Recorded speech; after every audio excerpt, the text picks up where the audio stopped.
Hello everyone and welcome to our third section of vocabulary. Today we will discuss about venues.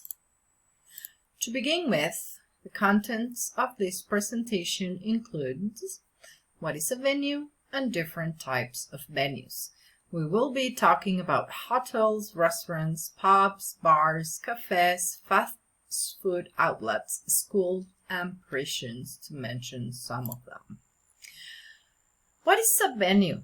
Well, a venue is the place where something happens, especially an organized event, such as concerts, conferences, sports, etc.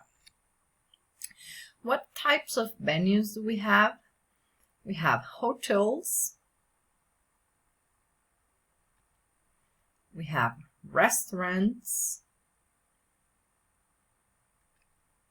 we have bars, pubs, and clubs.